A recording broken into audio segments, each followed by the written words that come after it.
In my case, art is life in a family. So art to you, would you say that the definition is an expression then? Absolutely, 100%. Okay. Yeah, this is me in a nutshell with all of my feelings. Art is, to me, just enjoying the beauty of nature. And what is your inspiration for these pieces, for this art? Uh, Sometimes it starts out with a piece is just seeing if I can do it.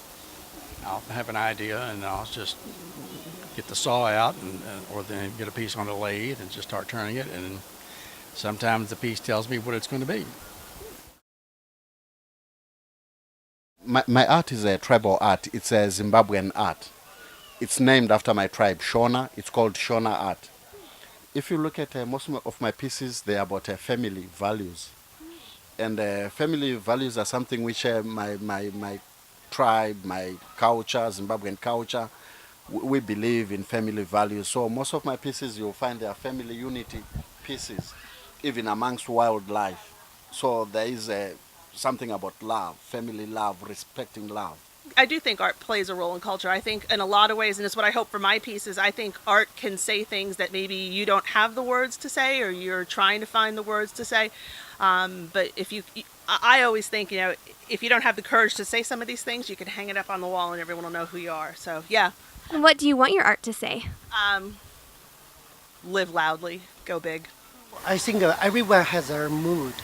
So the pictures, when they see, actually reflect their mood and feeling. That's why I think the picture has the power to fit their life. Can you say that again? A picture has the power to figure out life? Yeah, so because, for example, like this one, it's Arlington Cemetery. I took 3 years ago, November, first slow, and when I saw this one was shocked because I found that the white leaves fall on the white slow, just like tree bleedings in cemetery. And many of my customers, when they saw this one, they were very moved and crying because the picture touched their heart. I'm a calligrapher and graphic designer. I consider myself a universalist. And what role do you think that your universalist art plays in culture? Well, I'm trying to get the point across to people that if we would all be a little bit more open to what there is out there, and there's a truth behind all of the different religions.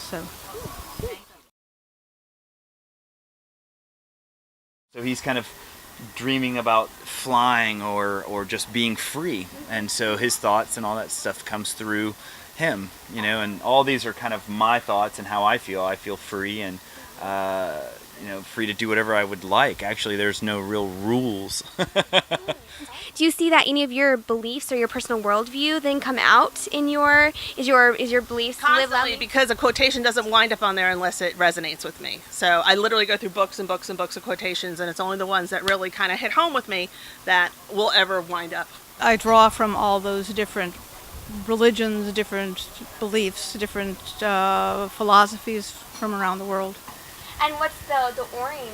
I have this feeling, kind of an impulsive process. I think, oh, maybe I'll just color something over here, and then I'm like, why wait and see if I like it? Let's just glue something down. I try not to overthink why I'm going to put it there, because if you overthink it, then you're going to think about what other people think, and that's not really the point. It's about getting the expression out, and if you feel it now, I put it down, and then it's permanent. The lathe and saw reveal God's beauty in the wood, because you never know what's in wood until you cut into it. I mean, you see a log, and you're like, okay, it's a log, it's got bark on it.